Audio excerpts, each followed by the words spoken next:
Shea Serrano, welcome to the podcast. What up? Shea, I don't know if you realize this, but we actually have quite a bit in common. So you are famously a big fan of the San Antonio Spurs, or maybe not famously. Maybe people don't know that, but you're a Spurs fan and you're a huge Tim Duncan fan. And as someone who is a Sacramento Kings fan, we have the small market NBA vibe going for us. So in a league where being a small market team may be more difficult than people may realize, we have that connecting us. Hell yeah. We're also both incredibly handsome. We should mention that as well. Right. The rare small market NBA team fan and handsome combination. Truly a sight to see. We got them both.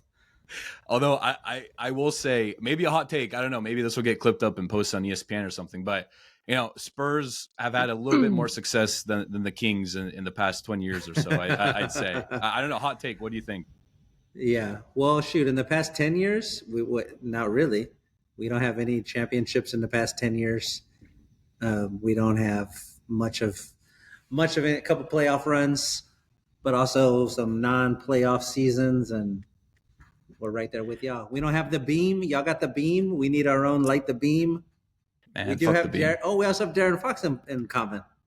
Oh, yeah, there you go. I forgot about it. Yeah. He was supposed to save our franchise. He did for a little bit. I mean, we made the playoffs, so I guess you could say that maybe he fulfilled his destiny. But before we get into kind of the main portion of this podcast, I have to ask: do you feel like at least like 10% bad that you guys got when Wemby, like you go from Robinson to Duncan, and now you got Wemby, like? You have to have felt just like a little bad. Like Wemby could have gone to the Kings, or maybe a franchise that hasn't won a ton, maybe deserves him a bit more. But the Spurs, like, come on, man. No, I don't feel bad. Why would I feel bad about that? I feel great. I feel wonderful. We have a proven track record of success with generationally talented big men. But also, it had been we drafted Tim Duncan in 1997. You know what I mean? This wasn't like every 2 years we're getting a guy. David Robinson was 87. He didn't show up until the year after that because of the Navy stuff. Tim Duncan shows up a decade later. Now Wemby 2 decades. We waited 2 decades. How long do we got to wait? God, I feel so bad for you guys. From going to one of the more successful franchises in NBA history this century to now getting arguably the best prospect that we've ever seen. You could put him up there with LeBron and others, but I feel terrible for Spurs fans. I really do. You should. We've been suffering. Yeah, I know. So I did want to discuss something with you today, and it's I'm sure it's a culmination of a lot of hard years of work and dedication. You are coming out with a new book, and for those who are fans of yours and who have read your work in the past, I'm sure they are just as excited as I am. I did get an advanced copy of the book, and we were just laughing about it before we started recording. I read it in 2 days, absolutely loved it. I mean, I'm a huge NBA guy, so anytime I get my hands on an NBA book, I'm excited. But certainly also when it comes from someone like you, whose writing style I really enjoy and have come to love over the years. Expensive Basketball is the name of the book. I have to ask, why the title Expensive Basketball, and give us like a 30,000-foot overview of what the book's all about. Okay, so the book is all about things on a basketball court that feel expensive, things that have happened. And ideally, the idea behind Expensive Basketball is something that nobody has talked with you about it before, but it's something you sort of understand implicitly, right? And the example that I use in the beginning, the way that I set this up in the introduction of the book, excuse me, is I propose a hypothetical. I say, let's say somebody were to show you 2 videos. One video was Ray Allen shooting a jump shot, and the other video was Joakim Noah shooting a jump shot. And without any explanation, without any sort of coaching or guiding, they just asked you after you watched those 2 clips, which of these 2 things looks more expensive? You would know the answer to that without any research, without anything. You would just know, obviously, the Ray Allen one looks more expensive. You maybe couldn't verbalize why you knew it, but you would know it. And that feeling that sort of guided that impulse is what the book is based on. Every chapter is a different thing like that happened on a basketball court, that felt expensive, that feels expensive, that drew some sort of emotion out of you. The book is not a refutation of stats. There are stats all throughout the book, right? But what the book proposes is that the stats, that the numbers should never be the end goal. Should never be like the final thing you arrive at. They should be used to fortify or to codify feeling and emotion. Is what I was hoping would happen. You know what I mean? Do you think that you bring up stats, and I think perhaps an interesting point to bring up is in today's game, and certainly the way that the average NBA fan experiences the game of basketball. Do you think that we've become too reliant on stats and not enough on what our eyes tell us? Like we look at a player, we go to stats, and we kind of make our conclusions based on stats alone and not really taking into account maybe some of the other impacts that they have? I don't think that it's too much. I just think that it is not the point. In the way that I watch basketball. Like I don't watch a basketball game. I don't go into a basketball game. I watched the Warriors last night, right? I didn't go into that game saying, I hope Steph Curry goes 7 for 9 from 3 tonight. I went into the basketball game saying, I hope Steph Curry does something incredible. Doesn't matter what the thing is. I just hope he does something incredible. The stats, of course, serve a purpose. The game is being optimized in a way that it has never been optimized before because of all of the advanced metrics, right? I'm less concerned about that and more concerned about like the thing that you felt. What did you feel as a Sacramento Kings fan when Jason Williams was whipping that ball around the court, when he throws the no-look spinning through the traffic pass to Corliss Williamson and is like wooing his way back down the court? What did you feel? You weren't like, ooh, an assist for Jason Williams. You were just like, that's the coolest thing I ever saw in my life. That, you know what I mean? And that's what the book is about. And that's what, when I watch basketball, that's what I'm after. That's what is important to me. The stats, the stats serve a purpose, but I'm not so interested in them all of the time when I'm watching basketball. Yeah, I felt a lot of things when I watched Jason Williams on the court. I felt a lot of things when I watched the 2002 Sacramento Kings get rigged out of NBA championship in Game 6 because that game was fixed, and we all know it. Some of us won't admit it. Some of us don't. But NBC, hold on. Let me set this up. NBC was in its final year of their TV deal with the NBA, and they were scared that they were going to get Kings Nets in the NBA finals and have terrible ratings. And so, I think they nudged the NBA and they said, hey, we want the Kobe Shaq Lakers in the Nets because and the Nets in the finals because of ratings. So, do what you can. And that's how we get to Game 6 and the worst officiated game of all time. That is preposterous. That's the truth. Here's the thing. That's the truth, Shea. I mean, you'll admit it, but I think you could make the argument that that's the worst officiated game of all time. I'm less inclined to believe this was a conspiracy between NBC and the NBA. More inclined to believe that Tim Duncan had something going. You know what I mean? Like that sort of thing. I could believe. But anytime somebody brings that up, which I'll go with you, I believe that's true because I also hate the Lakers, and that 2000, 2001, 2002 Lakers team. It was a nightmare if you weren't from LA. Every basketball thing that I loved during that period, they destroyed. My Spurs, they destroyed them. Reggie Miller, the player who made me fall in love with basketball, they play him in the finals, they destroy him. Allen Iverson, the coolest basketball player who ever lived, they destroyed him. The Sacramento Kings, your Sacramento Kings, that 2002, Mike Bibby, Vlade, Bobby Jackson, Peja, Hito team, who they played objectively beautiful basketball. That's who you were rooting for. That's who you wanted to. The Lakers destroyed them, right? I'm right there with you, but I do have to point out That wasn't a game 7. That was a game 6. You have a game 7. You have a game 7 at home. You have a game 7 at home. You have Peja Stojakovic, the best shooter on your team, wide open in the corner for a 3 to win the game, and he airballs it.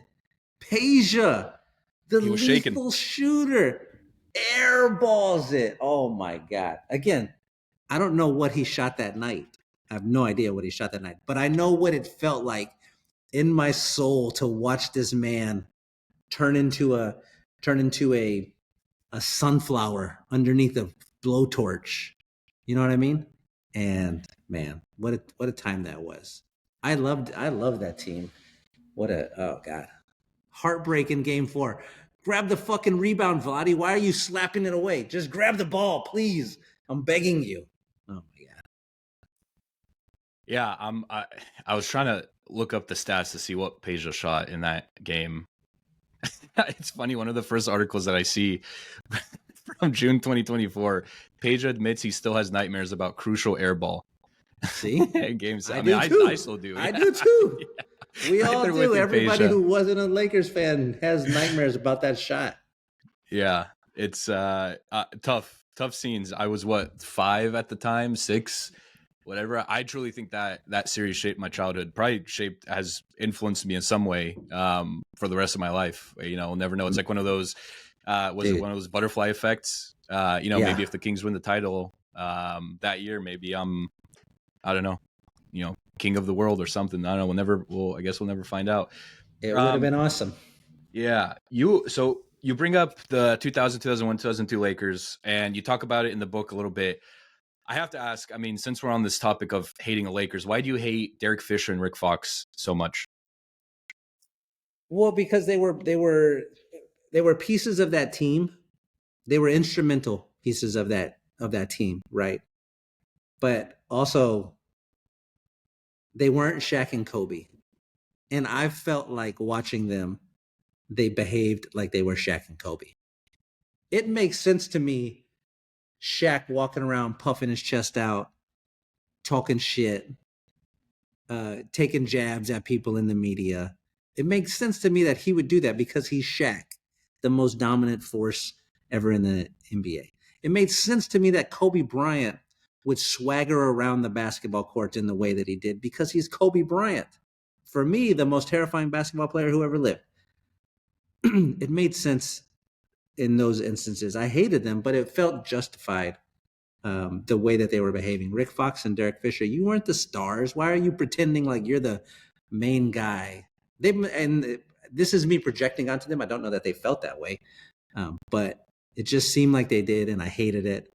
And they always seemed to hit Derek Fisher especially always seemed to hit a big shot. Now, this is nothing to say of the .4 shot that he hit in the 2004 playoffs against my Spurs that sort of put them up 3-2 and sent us effectively on our way home.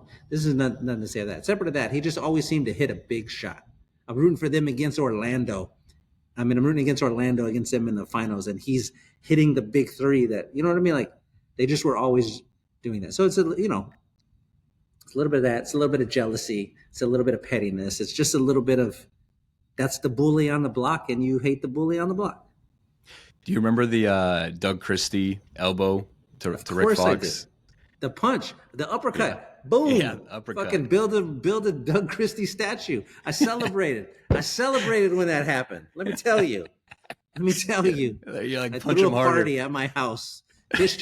We have Chris Childs Day in the Serrano house for punching Kobe. Like, that's how much I disliked those teams and those players. And here's the crazy thing. Both of those guys, Shaq and Kobe, they both end up with a chapter in the book, right? Because what ends up happening is you go through these wars against these players, rooting against them. And then enough time passes, and then slowly you start to be like, that's pretty great. That was a pretty fun time. You know what I mean? The battle scars that you have, the like deepest wounds heal into cool battle scars. And then it just becomes like, now I find myself defending Shaq. I'm like seeing somebody online saying, Shaq couldn't play in today's NBA. Are you fucking kidding me? The guy that I watched, you're trying to tell me that, oh, how's he going to guard Steph Curry in a pick and roll? Bitch, how are you going to guard Shaq in the paint? That's a whole different thing than what's in the basketball league today. Like that ends up happening, and it's just like a fun. Same thing with Dirk. I hated Dirk, and then you get far enough away from it, and you're like, that was pretty fun. It was pretty cool battles. Well, isn't it real quick to respond to that? I found Page's stats, Game 7, 2002 Western Conference Finals. Take a guess. What he shot from the field and from three? Wild guess. He shot 4 for 9 from the field and 2 for 6 from three. 3 for 12 from the field and 0 of 6 from three. See, there you go. But you don't remember that. He didn't say in that article you pulled up, I have nightmares about going 0 for 6. I have nightmares about the air ball because of what it must have felt when it left his hands. He was the first one to know he airballed it. He left his hands. He's watching it. Oh, shit. That's not even going to hit anything. Not even the backboard. Not even going to clip the side of the backboard. Nothing. What a feeling. Oh, my God. Yeah, terrible. But to respond to your thing about Shaq and Kobe and Dirk and like all these guys that you hated, mostly because of what they did to your team. It's funny. I feel like as sports fans, we all have those players. And I feel like if you were to ask a sports fan, like, hey, who is that guy for you? Like, it comes to mind immediately. Like, Kobe was like that for me for a while. We share that hatred, just because of what he did to the Spurs and Kings. But then Curry, actually, funny enough, recently became like kind of replaced Kobe in that sense. Yeah. Growing up in the Bay Area, I had a ton of Warriors fans. Obviously, I'm a Kings fan. And I wouldn't hear the end of it. Curry is the GOAT. Curry this. Curry. I was like, dude, like screw this Curry kid, man. Like and then of course, like it was the whole like Tyreek Evans versus Steph Curry. Tyreek wins Rookie of the Year, and I'm like, oh, we made the right pick, and yeah. Us and the Timberwolves were like, Johnny Flynn and Tyreek Evans. Timberwolves had 2 chances. Wild. You had 2 chances to get him. Wild. But it's funny, like now present day, like as I'm kind of realizing that like, oh man, Curry has, not that much time left in the league. He's getting up there in age. I've started to come around, and I'm like, I mean, obviously, like I've obviously always respected him, but now I'm like, dude, this guy changed the game. He's in so many ways, not just with the shooting, but is going to go down as one of the all-time greats. And now it's just like, man, I'm going to be pretty sad when he leaves, even though I hated his guts like 9 years ago, whatever. That's why sports is so much fun to watch. It just takes you through every possible emotion you can have. Yeah. I want to stay on the Lakers real quick, and then we'll move on to a different topic here. Shaq's dominance, you brought up, kind of half jokingly, Shaq wouldn't be able to play in today's league, et cetera, et cetera. For the people who were maybe young or don't remember or were born after, Shaq's rise to power, especially those early years with the Lakers, right? 2000, 2001, 2002. Just help us understand like how dominant of a force he was.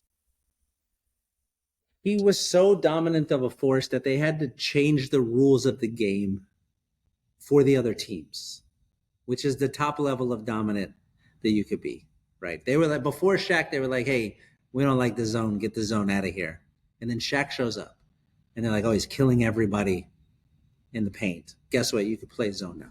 Like, there's that one. There's that way to describe it. You can throw out some numbers and be like, 40. He was averaging 40 and 20 in the finals against the toughest team, against the 4-time Defensive Player of the Year, Dikembe Mutombo. He was scoring 40 points and grabbing 20 rebounds. Like, you could throw those things up there.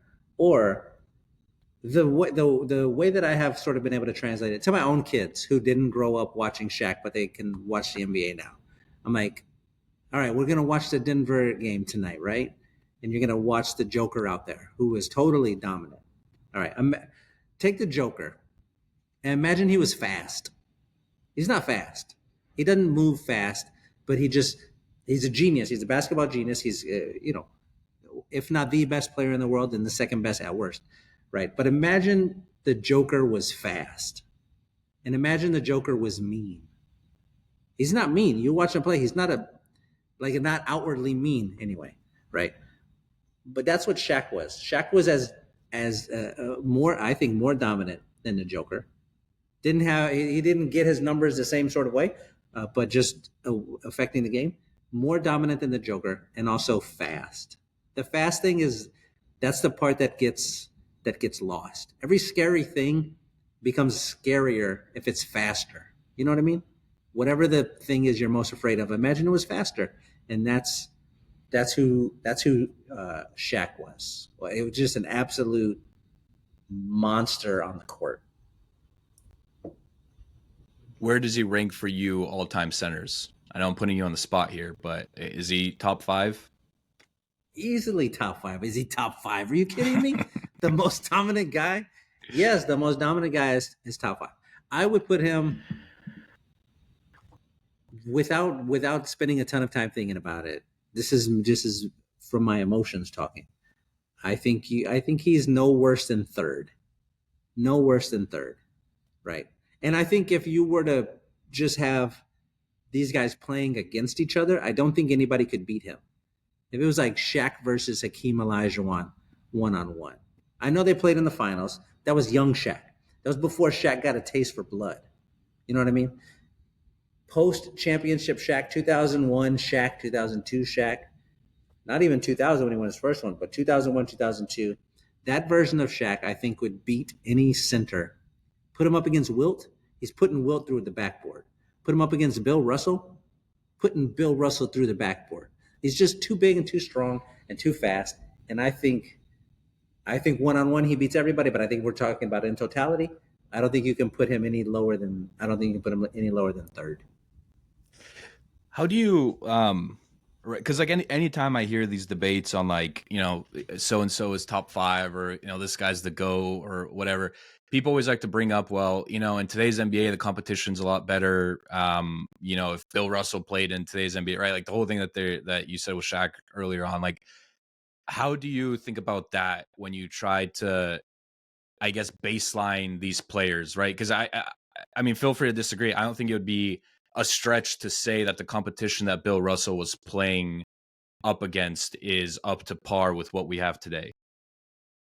No, that's not a stretch at all, right? But there are some players who their talent travels. Like you could take Bill Russell and put him in today's NBA and he would be perfectly fine. He would be a very, very good player. That's inarguable. You could also take 10 of his teammates and put them in the NBA and they couldn't play a minute on the court. Right? It doesn't those two things can exist at the same time. So I think there are some players who it doesn't matter when you drop them. Remember when there was a whole stupid argument where they were like Steph Curry couldn't play in the 80s and 90s. Oh, I remember. Like, are you kidding me? The guy who could shoot it from 35 feet, they'd never seen anything like that. He would dominate back then. He would be perfectly fine. Oh, they're going to rough him up a little bit. You think he doesn't get hit now? Just spends all game running through screens? You think he's not used to physicality? Are you kidding me? Some players, their talent travels across whatever direction of time you want to go. Hakeem Olajuwon hadn't played in the NBA for 30 years. He would be fine. He would be great right now. There's some of the players that argument doesn't have any sort of bearing in the discussion. When you're talking about the all-time greats, they could play at any point in time. And that goes for the guys who were doing it back then all the way through now. Can you think of an example of someone who's, again, really putting you on the spot here, whose talent may not have traveled as well in either direction, honestly?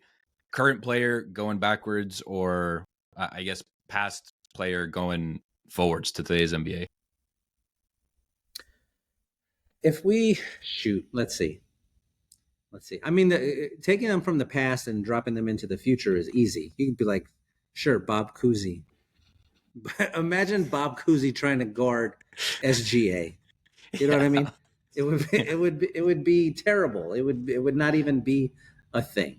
That's easy to do. Going from now backwards becomes a slightly more difficult thing because the players are bigger and they're stronger and they're faster. And I think the thing is, I think you have to take them back. You have to take them back like situationally. Like if we say, let's see, Brandon Ingram. If we take Brandon Ingram and put him in the mid 90s, where a player who was as tall as him wasn't doing the things that he does in the NBA today, right? Like he's going to get the ball at the 3-point line, and Pat Riley's going to be screaming at him to get in the fucking post. What are you doing? You know what I mean?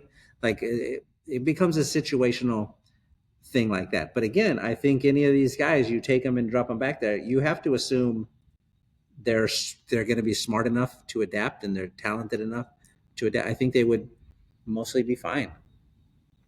Yeah, that's interesting. I guess it then ultimately just comes down to like more so the system and the coaching kind of limiting, you know, their talent, or maybe just like not even realizing it ever. Right, to your point, like Brandon Ingram tries pulling up from three, Pat Riley's going to be like, "What, what the hell are you doing? Like, go do a do a hook or something."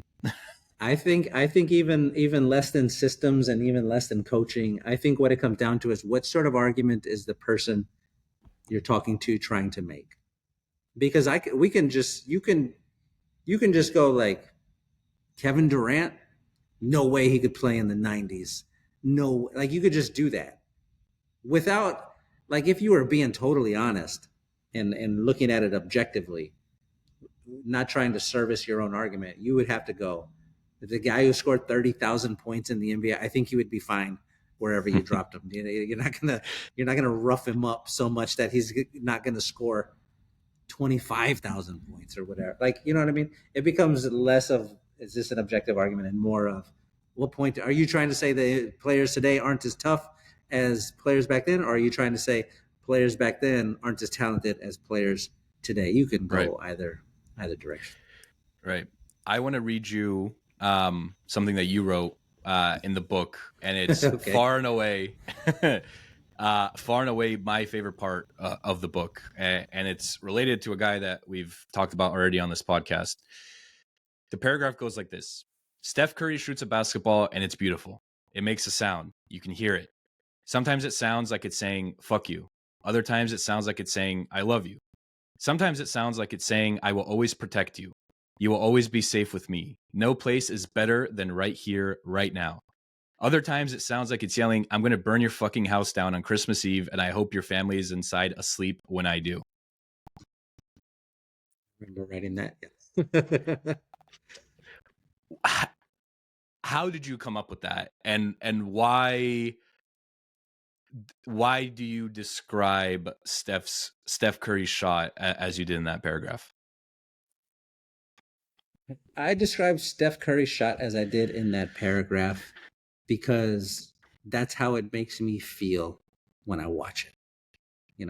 On the times when you're rooting for him, like, so that chapter is all about, it's framed around his performance in the gold medal game of the Olympics, right? And so I'm rooting for Steph in that moment. I'm rooting for America to beat France, even though Wemby, who is on my favorite team and he's our centerpiece, and even though he's on the other side, I'm still rooting for America in that very sort of Olympics kind of way. And so watching him do what he was doing made me feel all of the good things of those. He's hitting that shot and it's like, I love you. You're safe. Don't worry about it. I got this. You're fine. Like, I felt totally protected because he was my guy in that moment.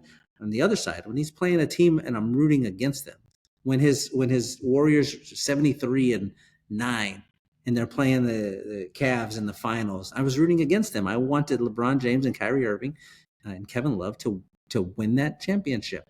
And so when he's hitting all of those shots and doing all of those things, I was feeling the opposite. I was feeling terror and dread and horror and unimaginable pain as he is going up 3-1 against the team that I was rooting for. So if I'm talking about Steph Curry in the basketball, I mean, in the book, and the whole book is about what were you feeling in these moments, then that's what I'm trying to write. That's what I'm trying to capture in that paragraph. He's going to make you feel something, and if you're rooting for him, it's going to feel good, and if you're rooting against him, then it's going to feel bad. You see people doing it all of the time on Twitter. They're like, oh, this is what it feels like on the other side of this when I'm rooting for this guy. You know what I mean? And that's what I was trying to grab a hold of there. The reason I love it is because it's so accurate, and just hearing you describe it just validates how accurate it is. Because listen, when I was rooting against the Warriors at their peak, 73 wins, whatever, even, after they got KD, I was rooting for the Cavs in the 2016 finals as well. Like, especially those third quarters, like those famous third quarter runs that the Warriors would always go on. Like, dude, there was like, that is the most scared I've ever been watching. Come out of halftime terrified. Shit. And Klay Thompson had his 37-point game against my Kings in the third quarter. So like, I have PTSD from watching the Warriors go on these fucking insane third quarter runs, always spearheaded by either Curry or Klay. And you just felt so helpless. Like, you felt so like, I'm just going to sit here and take it. And there's nothing really that I can do about it. I can't, and so that's why, like, when I read that, I was like, dude, like, it's never felt. And what's funny is I've actually never truly rooted, maybe against France, I was rooting for Team USA, but I'm like, my family's from Serbia, so we're big, obviously Serbian fans and Joker fans. So, semifinals, we were rooting hard for Serbia. So like, even then I was like rooting against Curry. I guess you could say against France, I was rooting for Team USA, obviously, but like, there's been very few instances where I've rooted, actively for Curry. So just hearing you describe it, especially like the, feelings of fear and all those things, like, it's like, damn, like, so insanely accurate. Yeah, man. Curry's going to make you feel something.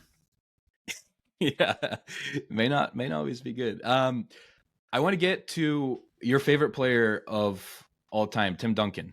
You have a chapter dedicated to him in the book. What can you tell us about Tim Duncan? Well, as you mentioned, I can tell you he's my favorite basketball player of all time. I love every single thing about him. I love the way that he sort of operated on a basketball court without ceremony and without celebration, and this sort of baked in, imperceptible terror that he put into the hearts of other teams. It's always really nice when your guy is the guy that everybody is the most afraid of in a game, right? And same as how if you're rooting for Steph and he gets rolling, you start feeling safe and confident and comfortable. Like, that's how it felt for all of those years with Tim Duncan on the team. It felt like even when things were going really, really bad in a game, you're like, well, we have Tim Duncan. We're probably going to be fine. Maybe we're going to make a comeback here. Maybe he's going to settle everybody down. Maybe he's going to do the thing that we're so used to seeing. And if you have a guy who makes you feel like that,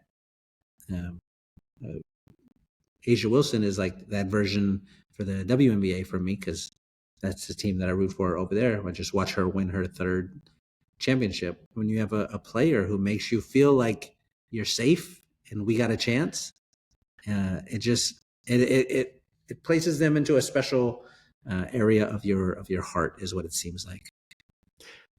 This stat absolutely blew me away. You have it in the book. I always had a feeling that this stat would be accurate. I just never officially knew it. Tim Duncan is the only player in history whose team won 50 or more games every season the player was on the team. Just absolutely wild. Yeah. The one asterisk there is the shortened season. They didn't technically win 50 games, but percentage wise, they were above what it would have been for 50 games. But yeah, that's who he was. You were always in the mix. For 19 seasons, we went into each season feeling like we have a chance to win a championship. And that's a very cool feeling to have.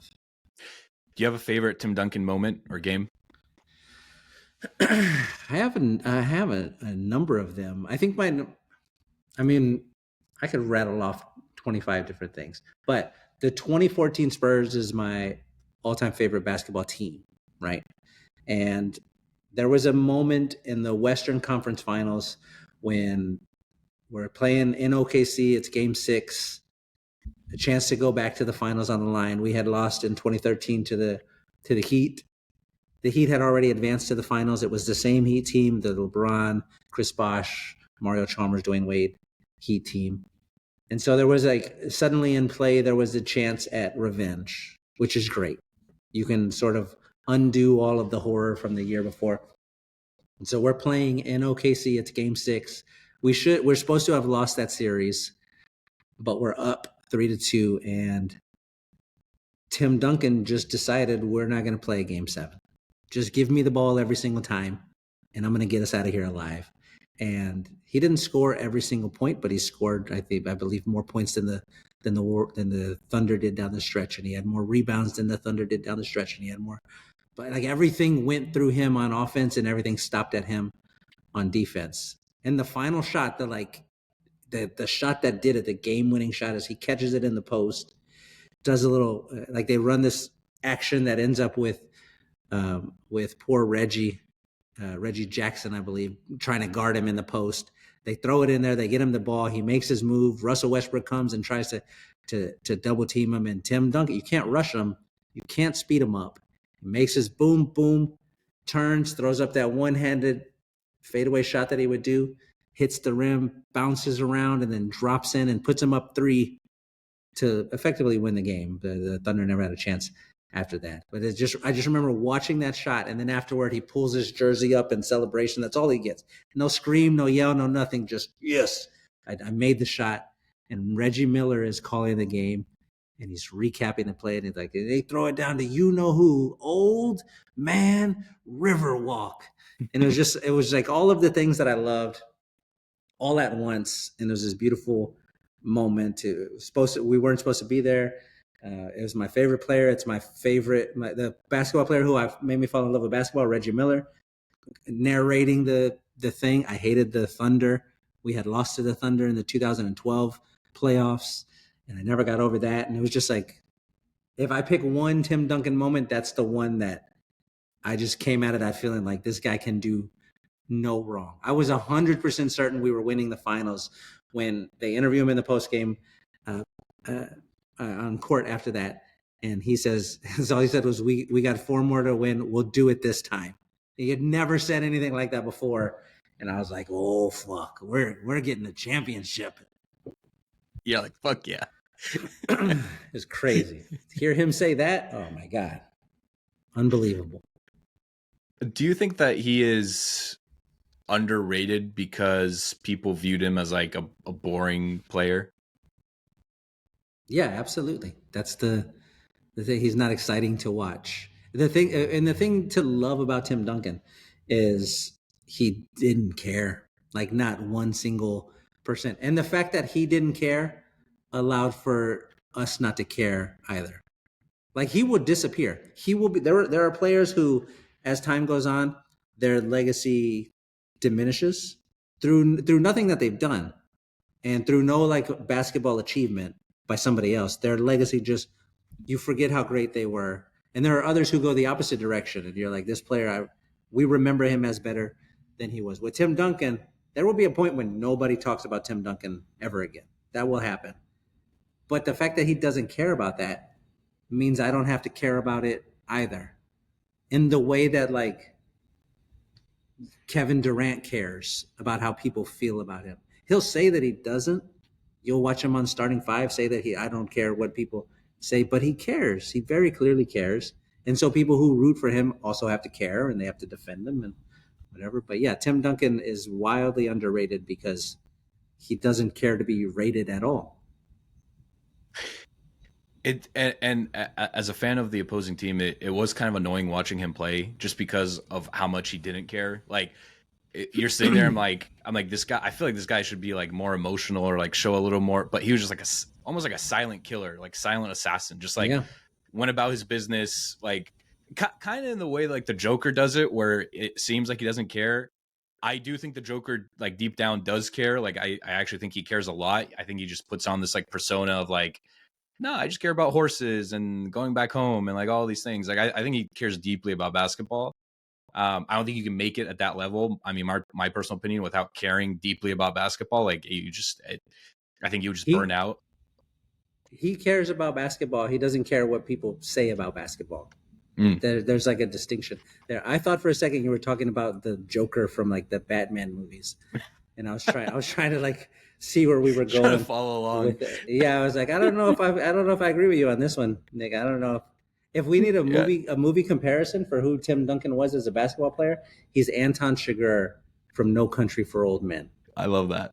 Like he wants to be as invisible as possible and also kill everybody and do the thing he needs to do. He's a in that movie he sees himself as like a vessel of fate.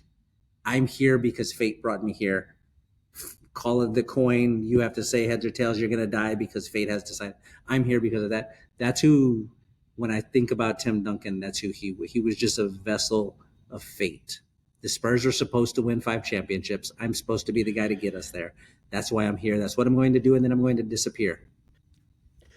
Was it Giannis who had that yes, fucking funny the quote best where Tim Duncan quote ever. Take it away. Tell us what he said. They were interviewing Giannis a couple of years ago, and they were talking about what's it going to look like when your career is over. What do you want it to look like? And he was explaining that he didn't want to be one of those players who you have access to all of the time afterward. I know he don't want to be like a Michael Jordan or a Magic Johnson who's just always in the mix. He said he didn't want that. He said, I want to be like gone. I want to disappear. I want to be like Tim Duncan. Where the hell is Tim Duncan? That's the line. And it was perfect. That's exactly right. Where the hell is Tim Duncan?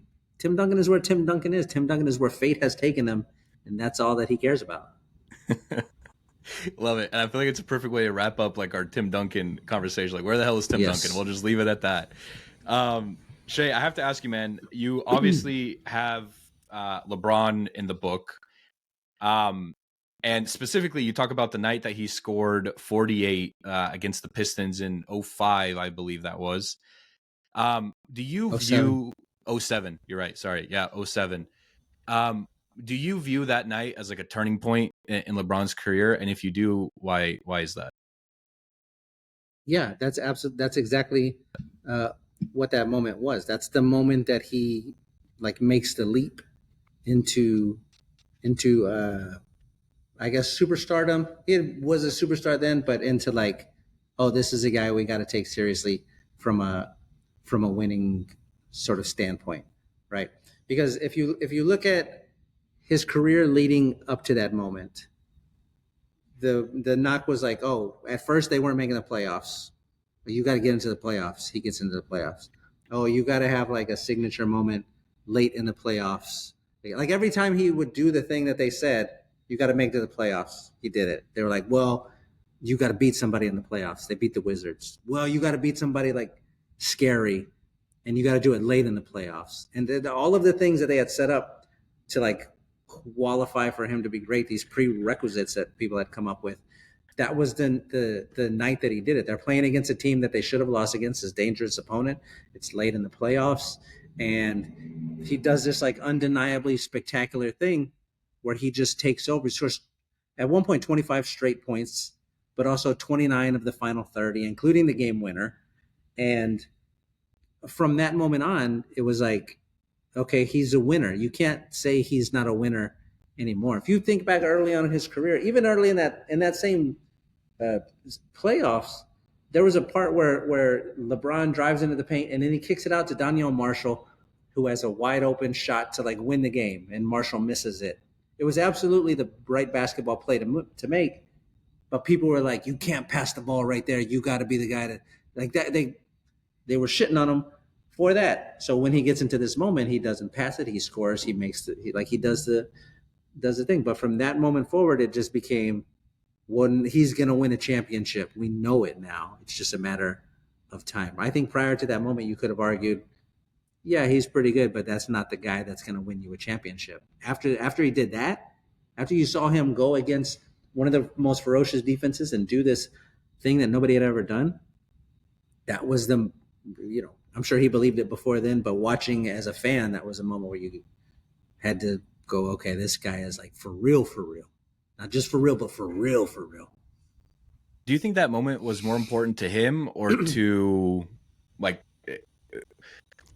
was it more important to prove to himself that he could do it or prove to others that he could do it? I will always argue that a thing is the most important to prove to yourself, because everything else comes after that. If he proves to himself that he can do the impossible thing in the impossible scenarios, then after that, he knows he can do it, and then everybody else will respond to such. Look at Tyrese Halliburton.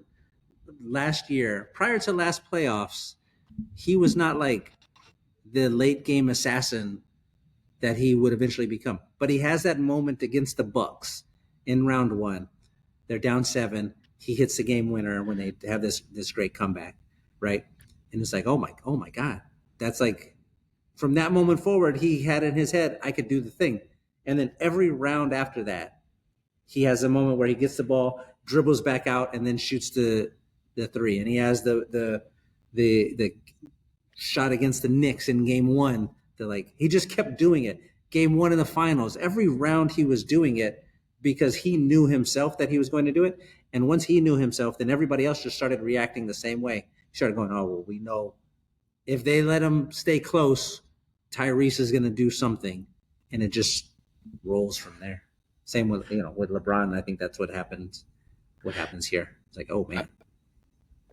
I'm curious because you mentioned a couple times in the book, and I usually like to stay away from like the GOAT debates and kind of the hot takes on this podcast, but I feel like it's fitting for someone who is as well researched as you are. You say LeBron's the best basketball player of all time. Why? I'm assuming you have MJ at 2. Why? Correct. Why is LeBron better than MJ? For a lot of years, MJ was my number one. Even if you go back to 2017, which is when I wrote the last basketball book, in there I have him as the greatest of all time. But at some point, you can't ignore all of this stuff that LeBron has done, right? And then this is a really I think it's a very fun debate to have. I know people say like, I'm tired of talking about this. The reason it keeps coming up is because it's fun to talk about, because we're at a point now where it can't just be straight basketball stats anymore that you're arguing, because every single thing, with the exception of a couple of important ones, is like, who has more points? LeBron. Who has more rebounds? LeBron. Who has more assists? LeBron. Who has more regular season victories? More postseason victories? More like it's LeBron, until you get to championships, and then it's like, well, here's Jordan's turn, right? It just becomes like this very like a nebulous sort of argument where, again, you're going into it with a thing you want to confirm, and that's what you're arguing toward. But for me, I always, the way that I broke it down was, we have like certain requirements to be great at something. LeBron has done all those. Mike has done all those. The one thing that Jordan had for so long that LeBron didn't have is that Jordan affected the like culture of basketball by globalizing it. That's like the thing that he had on his resume that LeBron didn't have. What's LeBron's version of this? And then when LeBron ends up doing the decision and creating this like whole player empowerment movement, and he affects the league that way, then you go, okay, well, here's LeBron's version of that. And then in my head, that was when I was like, all right, he's really gonna chase this guy down. What's interesting is, so last night, we're recording this on Wednesday, the 22nd. Last night was the beginning of the NBA season. And as part of the beginning of the NBA season, NBC did a thing where they had Mike Tirico interview Michael Jordan, and for their like insights into greatness thing. And during the interview, Mike tells this incredible story about how he rented a house, an Airbnb, and the owner of the Airbnb asked him to shoot a free throw because his kids were there, and he had spent all this time talking about how great Mike was. And Mike was explaining how nervous he was in that moment because these kids had heard from their father all of these stories about MJ, and like he tells a story, and then Mike Tirico asks him if he makes it, and he's like, of course I made it. I'm Michael Jordan or whatever. When he told that story, their names flipped in my head. I was like, well, Michael Jordan's the greatest basketball player of all time, because you know what I mean? Like it's like who am I watching at this moment? What's the thing that they just did? Okay, that makes me say that person is the greatest. You'll never be able to convince a LeBron guy that Jordan's the best. You'll never be able to convince a Jordan guy that LeBron is the best. And I think that's the best possible scenario. There's nothing more boring than when everybody agrees on a thing. And the fact that we get to argue about it is pretty great. I agree. I also loved, I don't know if you caught Bill Simmons's, I think he posted like a Instagram reel or like a short form video on it, where he was talking about like the interview with MJ and how it was supposed to be this like, big thing, and he's expecting MJ to do this like breakdown of the game that's happening, or like the state of basketball, and here he is like telling some story about like him hitting a free throw in this like Airbnb, and Bill Simmons was like, dude, honestly, like if MJ just goes up there like every halftime and he's like, hey, last night I ordered this steak, had like this Exactly. red wine from He's Michael France, like, Jordan. He's so compelling. Yeah. Every single thing is like, this is incredible. Yeah. Nah, I mean, it's true. You have a story in here in the book that I had no idea about, and it involves Gilbert Arenas, and involves gambling, and it involves our beloved LeBron James. If you wouldn't mind just sharing what that story is. Oh, okay. So this goes back to the moment in the playoffs. The Cavs and the Warriors are playing each other, and Gilbert Arenas is at the line, and he's got a chance to hit these free throws, and he misses the first one. And when he misses the first one, LeBron realizes like there's an opportunity to be had here. So you can go watch a clip on YouTube of LeBron walking up to Gilbert Arenas. You're not allowed to do this anymore. They'll call a tech on you. But back then you could do this. He walks up to Gilbert Arenas, puts his hand on his chest, and then like whispers something into his ear. And for so long we didn't know what it was. And then Gilbert Arenas finally explained that what happened there was LeBron was telling him, if you miss this free throw, you know who is going to hit the game-winning shot. And for a long time, everybody thought that meant LeBron James I'm going to hit the game-winning shot.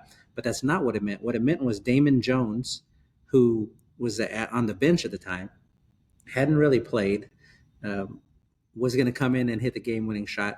And the history there was Gilbert Arenas and Damon Jones and LeBron, they were like playing cards and gambling and doing whatever. And Damon Jones owed Gilbert Arenas money, and he hadn't been paying him. So Gilbert Arenas took it upon himself every time they would play the Cavs to try to play Damon Jones off the court. If you put him in here, I'm going to score 1,000 points on him every single time. And he was so good at it, anytime they played the Warriors, they just didn't let Damon Jones play because they're like, this guy fucking hates him. Here we go. But so you have that happening. You have LeBron telling Gilbert Arenas, if you miss this free throw, effectively Damon Jones is going to come in here and hit this game winner. And sure enough, Gilbert misses a free throw. The Cavs get the ball. They come down there. They give it to LeBron. He runs the play. It ends up in Damon Jones's hands, who hadn't played in the game, or if he had played, it was only for a couple of minutes. It ends up in his hands, at the game on the line, and he puts up this shot, just like LeBron said, and makes it. And finding out, hearing Gilbert Arenas like tell that story was one of my favorite parts of researching things, because I didn't read in any newspaper articles or magazines or whatever. It was just listening to Gilbert Arenas tell the story was unbelievable. I believe he said it to Shannon Sharp, if I'm not mistaken, but it was wonderful. One of the best parts of that story, in my opinion, is how it like plays into the whole narrative that like LeBron, doesn't want to take the last shot. Like people were, we had alluded to it earlier on this podcast where, he was never like the guy. He didn't have like the killer instinct. He would always, pass it off to someone else to take the last shot. And I feel like people completely ignore the fact, which is a lot of times like that guy that's taking the last shot is like wide open. Like there's no one within like 3 feet of him. Like it's always like the best play. And so it's like, what's funny about that story is like, everyone assumed, like you said, LeBron was saying, hey, I'm going to take the last shot. I'm going to beat you. But in like classic LeBron fashion, for better or for worse, he's like, no. Actually, this other guy is going to go and beat you, and I'm going to make a play for him. Just kind of speaks to both the greatness of LeBron and, how he's always willing to be unselfish in that regard, but also kind of feeds that narrative of like, he doesn't have that killer mindset. And like, I can already see like the MJ fans being like, well, no, like MJ, would have taken that last shot. Like he would have said like, I'm going to beat you with that last shot. So. Yeah. And it's not about LeBron being scared of that moment. It's about LeBron being petty. That's what that was. Mm-hmm. Like just absolute pettiness of, I'm willing to risk us losing this game just because you've been picking on my guy over there. I'm going to give him a chance to this is like, it's less, if you're making a comparison, less of Jordan deciding he's going to take the last shot and more of Jordan deciding to shoot a free throw with his eyes closed.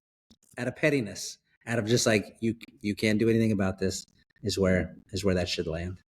Yeah. Shea, a couple more questions to round us out here. I could probably spend hours on end talking to you about this book and just all the little tidbits in it. But I'm sure you got bigger and better things to go off and do. So we'll close it off here with a couple more questions.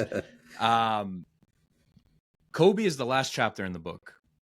Mm-hmm. And as you know, we talked about it earlier in the podcast, as a player that I used to hate, and when I say hate, like truly hate, like anytime we played against him, you know, I wished that he would have 0 points and shoot 0 for 30 from the field. Like just, you know, I hated his guts. But someone who obviously I came around to respecting a whole ton, and then obviously post-retirement, he's going off and doing his storytelling career and getting into movie making, filmmaking, right, and doing kind of that trajectory and that part of his life. And just the way that he spoke and the ideas that he had and the life advice that he had and the wisdom, like just all incredible. Why put Kobe as the last chapter? Any significance there? Yeah, so when I was laying out the book and figuring out all of the pieces that I wanted to have in there and what I wanted it to look like, for me anyway, I always figure out, all right, how am I starting this? How am I ending this? And then if I have that, then I can figure out all the pieces in between.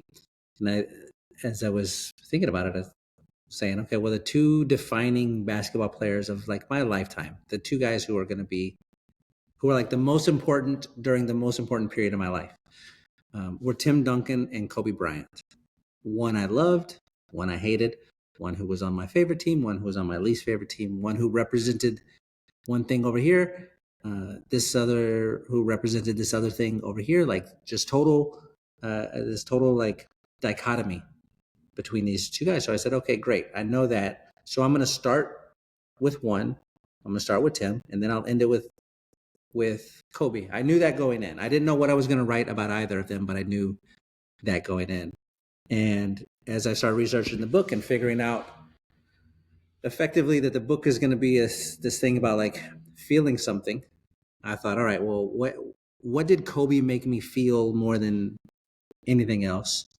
And the first thing I thought of was that dread, that terror.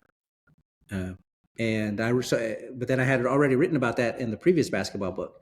I said, well, I don't want to do that again. I already wrote that he was the scariest player I'd ever watched my team face. What else is there? And I thought about, well, the only time in my life that I rooted for Kobe Bryant, this is including the Olympics. In the Olympics, I was like, I hope they lose so I could blame this on Kobe. You know what I mean? The only time I rooted for Kobe was in that final game of his career, on the final night of the season, or of his like homestand rather. And it's the same night that the Warriors were trying to win their 73rd game, and they're going to break this record that everybody thought was going to stand forever. And Steph Curry was going to hit 400 threes for the first time ever in the history of the league in a season. And there's all this stuff going on. And Kobe's Lakers, who were miserable, were playing the Jazz, and neither team were going to the playoffs. But watching the final 196 seconds of his career, when he sort of took over and he gives you one final glimpse of his basketball greatness, when he can grab a hold of the universe, it seemed, and just shake it and bend it to his will. I remember watching that and just being like in awe, being in like fascination. Is this guy really doing this? And it was the first time that I had been like, oh, this is what Kobe fans have felt all of their years. I know what Tim Duncan fans felt all of our years, but this is what Kobe fans felt all of their years. A whole different feeling, a whole different thing. And getting to feel that in his final game, watching him not only score 60 points, which is unbelievable and had never been done in a final game, but watching him shoot the ball 50 times, which is a very perfect Kobe thing. Watching his final play be an assist. After spending his whole career hearing he shot too much, he goes out there, he shoots it 50 times, and his last thing he does on a basketball court is an assist. Seeing the shots of all of these famous people in the stands who can't believe what they're watching, like it was this incredibly beautiful moment. I thought, well, that seems like if this book is about feelings, it seems like that's a pretty good way to end everything, is to talk about this feeling that this guy who I had all before then rooted against, and he was grabbed a hold of enough magic in that moment to make me root for him. Well, let's finish with that, and then there you go. And the coolest part, I mean, you mentioned it, was the fact that you had this Warriors team that was literally chasing NBA history at, playing at the same time. I remember because I was watching the Kobe game, and of course, like ESPN had the little ticker in the top right or top left, whatever. It was like tracking the score cared. of the Warriors game. Yeah, it's crazy. And it's nobody cared. But in like a normal scenario, you're like, oh shit, this team's about to win like the most regular season games of all time. Steph Curry is chasing this 400 threes record, which is absolutely insane. And yet, like, to your point, nobody cared. And like all eyes were on Kobe and what he wanted to do, or what he was going to do.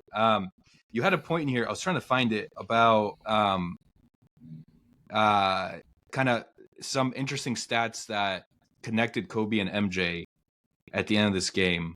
I can't find for the life of me, but I think it was something. Well, obviously, like his last assist was to Jordan Clarkson, first name Jordan. Let me see if I can find it. I can't find it. There were a bunch of them. Yeah. Let me see. Yeah, and then you had a whole part of the book too, which was on MJ and this number 6, and we'll kind of leave it as a teaser. Probably my favorite chapter in the entire book. Incredible. I mean, I was laughing the entire time because it just like kept going, and I was like, this both makes sense and it doesn't make sense. Like, this makes all the sense in the world, and it makes no sense. I was right in there. Yeah, it was dumb. The Kobe Jordan things that you're mentioning. So there were several ways that like Kobe's final game ties back to Jordan. So number one, Monty McCutcheon was one of the referees assigned to that game, and he was also a referee for Jordan's 55-point game in New York when he returned from his retirement. Right. Paul Pressey, a former NBA player, was part of the Lakers coaching staff during Kobe's final game, and Pressey also played in Jordan's first ever game. Kobe scored 60 in his final game. That's the same number of points that Jordan scored across his final 2 games at 45 and 98, and then 15 in 2003 at the end of his retirement. Kobe scores 23 points in the fourth quarter, which obviously 23. The last person to score for the Jazz in the game was Chris Johnson. Chris Johnson's jersey number 23. And then the final play is Kobe gets an assist to a player named Jordan. And it just was like, again, it's very easy to, if you look at anything for long enough, you can connect it any sort of way that you want. But sometimes there are so many things where you're just like, is there something cosmic going on here? Something magical? That's crazy. And that's what makes it so expensive. That's what makes it expensive. There you go. Shea, a couple more questions here. Favorite Game 7 of all time? 2016 Cavs Warriors Game 7, my favorite, easily Game 7. Spurs have played in several of them. That's my favorite one. That's my all-time favorite one. I couldn't believe what I was watching.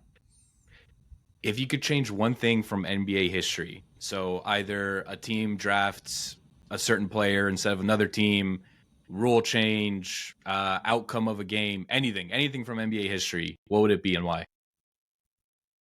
How big of a change can I make? That's what I need to know. So, all right, let's keep it. I'll make it simpler. So either a team drafts a certain player, or you can change the outcome of a single game. Oh, just one single game? Yeah, one single game. All right. I want to change the outcome of the Lakers Pacers finals when Kobe takes over and Shaq goes down and Kobe has to like win the game for the Lakers. And I think if that moment doesn't happen, we get a couple of more seasons without a Lakers championship would be pretty awesome. Which means 2000, the Pacers get their championship. 2001, the Sixers get theirs. 2002, the Kings get theirs. And then, you know what I mean? Like, let's do. I think all of that comes down to, if I need to pick one moment, it was Kobe Bryant taking over in that game and realizing, oh, I can be the best guy. I can be the best guy in the biggest moment. And when a player like Kobe who gets a thing like that, same with Shaq, same with Tim, same with Steph. I tweeted about this with Steph Curry when they were about to win in the 2015 fight. I'm like, if you let Steph Curry win one championship, he's going to win 4 or 5. There's some players who it's not just one. Dirk Nowitzki was, you let him win one, he's going to win one. Steph Curry, Kobe, Tim, you let them win one, they're going to win 4, they're going to win 5. And so I want to change that and see what happens. Yeah, I'd love that. Most underrated NBA moment from history. Oh, geez, Louise. The most underrated moment, man. And I think, real quick, I think you can probably guess what my next question is going to be, but most overrated NBA moment. So answer those in whatever, I guess whichever one comes to mind first, you could pick. Okay. Let's do most underrated. The most underrated NBA moment was, shoot. Let's go with Iverson crossing over Jordan, which at the time felt gigantic. And then it has slowly gotten smaller. There was a period where it got bigger again, and then it's smaller again. But I think that's just a beautiful circle of life basketball moment. And even just hearing Iverson tell the story of, like, when Mike came out to guard me, I gave him a little tiny crossover to see if he'd bite, setting him up for the second one. And it ultimately ended up in like a pull-up jumper from the free throw line for 2 points and whatever. Who cares about the game? But that's just like a cool basketball thing to me. And I love Allen Iverson and I love Michael Jordan. So I'll go with most underrated. Let's go with that one. That should be bigger. Real quick, because I have an Iverson. I can never point with my camera, like through a camera, because I always get confused. But Allen Iverson, Sixers jersey back there, one of my all-time favorite players. I mean, I think in his own way, he changed the game of basketball. Just with like what the role of a guard was supposed to, like what the role of a guard was, and then kind of where he took it, and on top of that, just the cultural significance and all that jazz. Do you think that AI has become, you mentioned players whose legacy kind of dwindles as time passes. Do you see AI kind of following that path of, let's say, a Tim Duncan, or do you think we'll see a resurgence in kind of how people see and view Iverson? I think Allen Iverson will only ever get bigger in acclaim. He's a really interesting figure in basketball to me because he's one of like 4 players who we were just goofing around about changing history. If you went back and you changed history for Allen Iverson, and we're like, okay, guess what? Allen Iverson won 4 championships in his career. Right now he has 0. We adjusted the levers and now he has 4. He got 4 of them. I don't think that changes his legacy at all. He's like up here. He doesn't go further up with more championships because his basketball career was never like, it didn't feel defined by that. It felt defined by something bigger and broader. You know what I mean?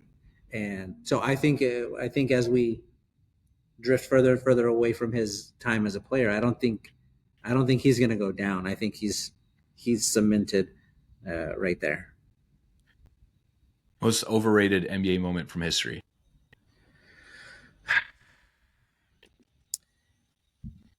This is a dumb one, but whatever answer I say here, people are going to be like, "What a hater! What a jerk!" It doesn't matter. I'm not doing a good job of setting you up here, man. You're setting me up. Now, an easy thing to do would you just pick some old guy and be like, Will Chamberlain was overrated. 100-point game. Who cares? Because nobody would care. Nobody would be bothered by that. But I don't want to do that because that feels like a cheat. So I'm going to say anytime like the greatest dunks come up, the one that always gets thrown out there is the DeAndre Jordan, Chris Paul alley-oop DeAndre Jordan dunk. And I don't think it's that great. He's a big guy. He dunked on a little guy. It doesn't like if a big guy dunking on a big guy, impressive. But a big guy dunking on a little guy, not that impressive to me. It's like it looks cool and it looked like it hurt the defender, but all like why are we putting this in the all-time greats? I think that's very overrated. A very overrated moment. I don't see it. I like that answer. And all 5 of the Clippers fans who exist in the world are going to come after you now. So be on the lookout, man. I don't know. It might get pretty rough for you. They might come after me too after hearing that. But no, I mean, I agree. So okay, so what best dunk of all time then? In your opinion, The best or your dunk favorite of all dunk? time? You don't have to rank them, but just what's your favorite dunk of all time? I mean, the best is probably my favorite, but it's Scottie Pippen dunking on Patrick Ewing because of all of the parts and pieces that were baked in to the moment. It wasn't just like a play. There was a years long history that happened all in that moment, and I think that's just anytime I'm thinking about best, I'm thinking there has to be some sort of cultural impact.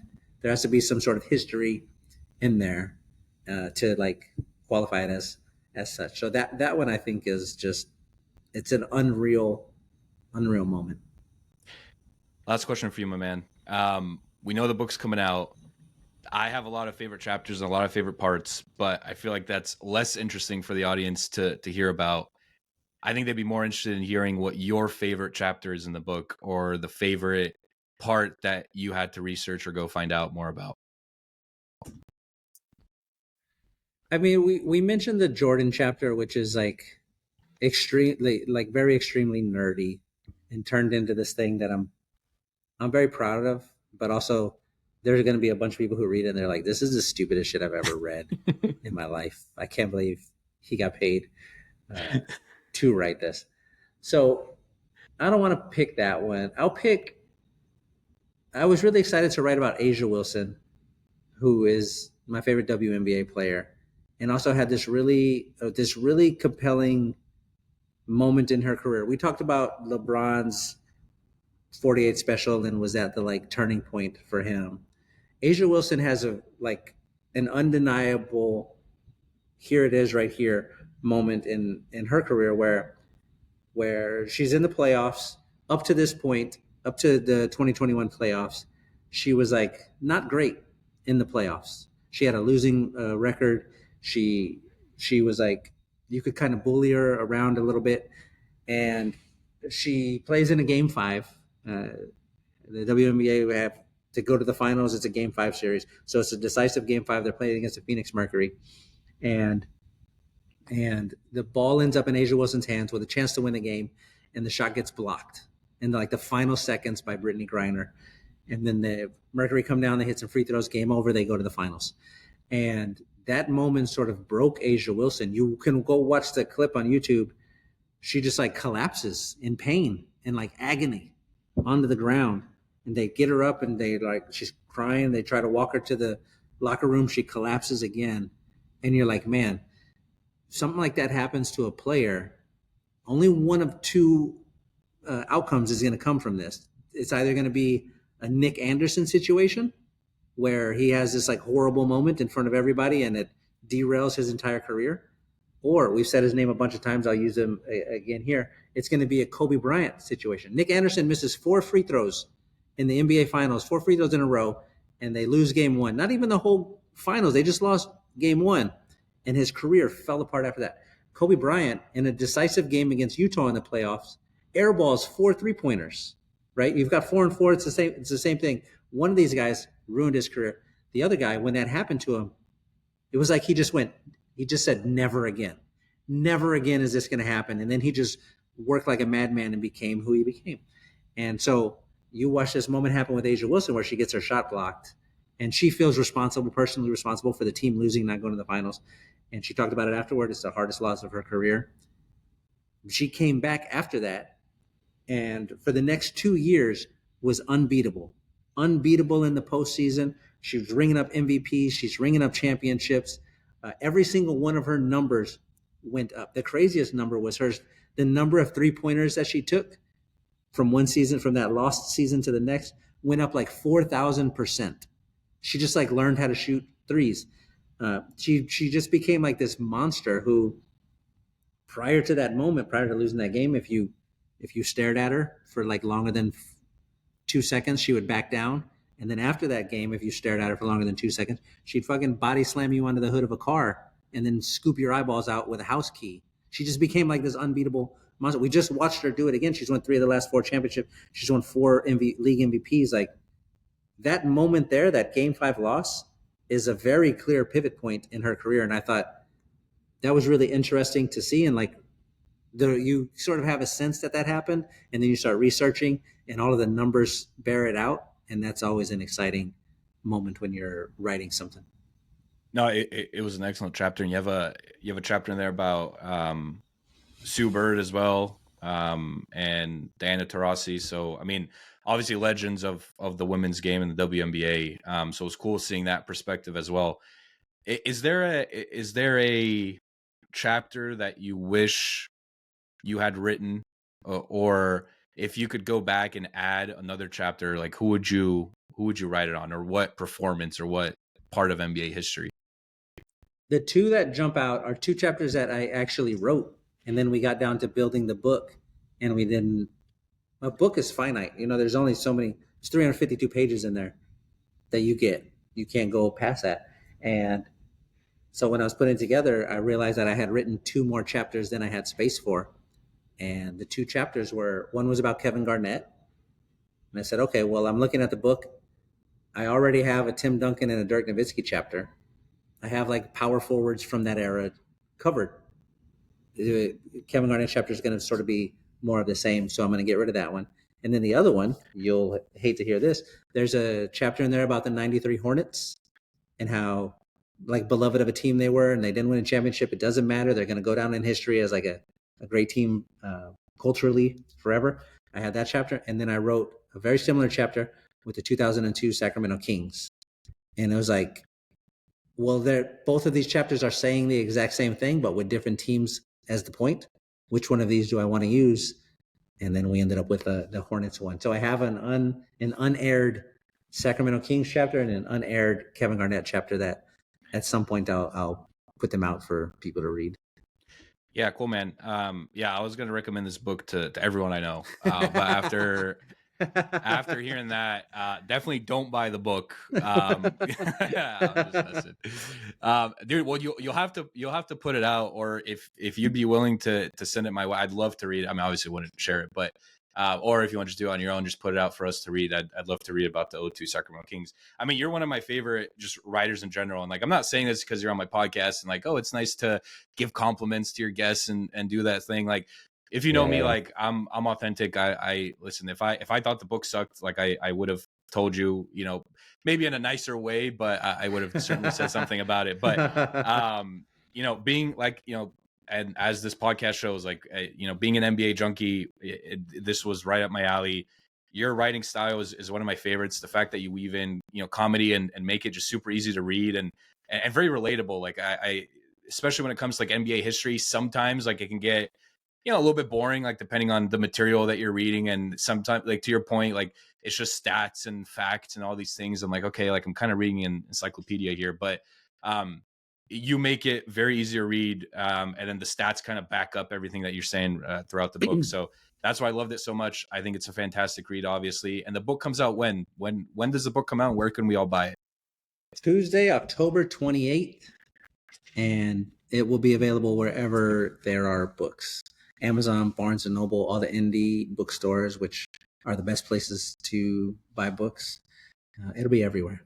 Target, Walmart, wherever. Awesome. Shea, thanks so much for your time here today, man. Before we sign off, where can people find you and more of your work? Just Google Shea Serrano and then some stuff will pop up. And whatever pops up, just buy that. Do that. That would be great. Love it. Shea, thanks so much for your time today, man. Was great getting to meet you and talk a little NBA history and talk a little bit about Expensive Basketball by Shea Serrano, available wherever you buy books. Tuesday, October 28th. Shea, thanks so much again. Thank you, man.